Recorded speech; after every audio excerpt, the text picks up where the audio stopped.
अगदी साध्या सोप्या पद्धतीमध्ये मायक्रोनी पास्ता कसा बनवायचा ते बघूया। तर मायक्रोनी पास्ता बनवण्यासाठी आपल्याला लागणारं साहित्य: 1 वाटी मायक्रोनी पास्ता, पास्ता मसाला, 1 कांदा, 1 टमाटर।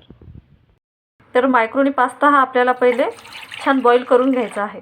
तर त्यासाठी 1 ग्लास पाणी आणि यामध्ये आपण थोडंसं मीठ आणि तेल घालणार आहोत।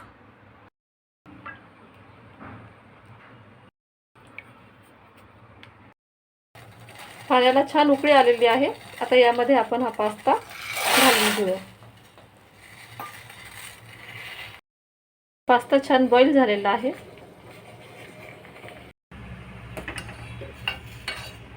पास्ता हा जेव्हा आपण टाकला होता त्यापेक्षा हा डबल साईजचा झालेला आहे। याच्यामध्ये असा चमचा घालून बघायचा आपल्याला, हे छानपैकी शिजलेलं आहे।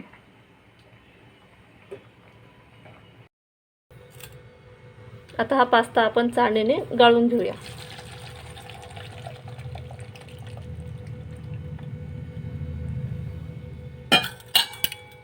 छान मस्त आपला पास्ता हा बॉईल झालेला आहे।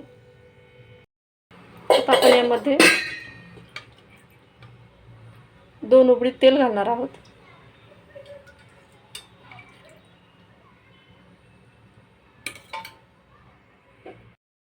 आता यामध्ये आपण 1 कांदा टाकून घेणार आहोत।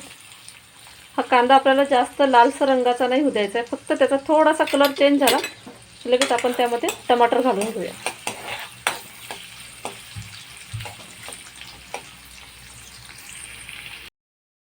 हे बघा, कांद्याने थोडासा रंग बदललेला आहे। आता यामध्ये आपण टमाटर घालून घेऊया।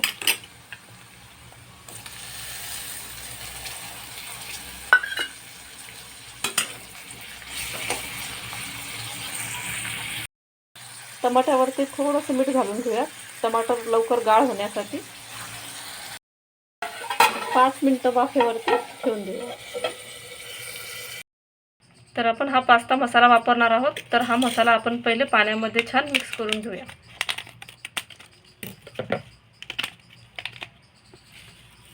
हा मसाला टाकल्यावरती आपल्याला तिखट वगैरे कोणताच दुसरा मसाला घालायचं काम पडणार नाही।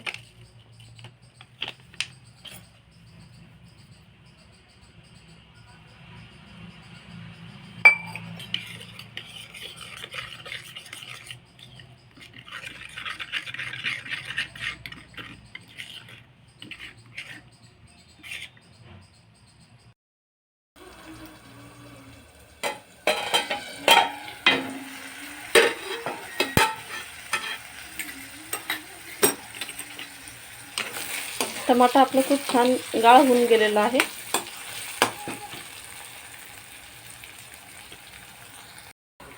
आता यामध्ये आपण हा मसाला घालून घेऊया।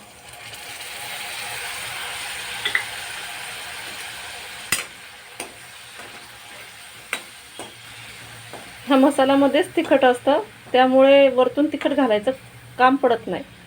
जर तुम्हाला जास्त तिखट आवडत असेल तर तुम्ही थोडीफार लाल मिरची पावडर टाकू शकता। मसाल्याने छान तेल सोडलेलं आहे। आता यामध्ये आपण 2 चम्मच टोमॅटो केचप घालून घेऊया।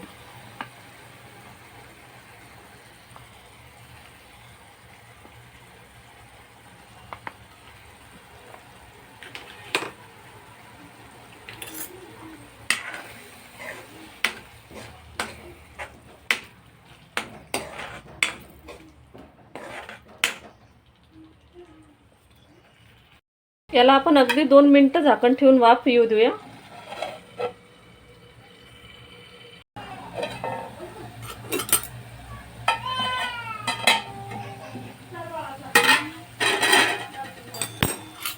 मसाला आपला खूप छान फ्राय झालेला आहे। आता यामध्ये आपण पास्ता घालून घेऊया।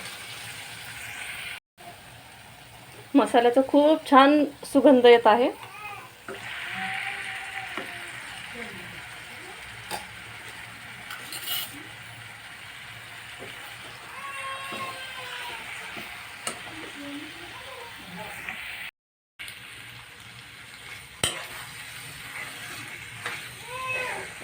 अगदी झटपट 5 ते 6 मिनिटांमध्ये आपला पास्ता हा बनून तयार झालेला आहे, अगदी रेस्टॉरंट स्टाईल। याच्यावरतून आपण थोडा कोथिंबीर घालून घेऊया।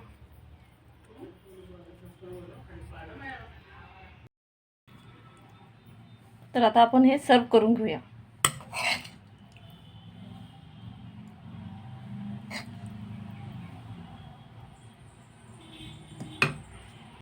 हे बघा, अगदी रेस्टॉरंट स्टाईल आपला हा पास्ता बनवून तयार झालेला आहे.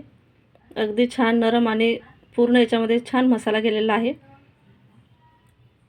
अशा प्रकारे साध्या सिंपल आणि लवकरात लवकर झटपट तयार होणाऱ्या रेसिपी जर तुम्हाला बघायच्या असतील तर प्लीज आशा कुकिंग नंबर 1 चॅनलला सबस्क्राईब करा आणि रेसिपी आवडली असेल तर एक लाईक करा.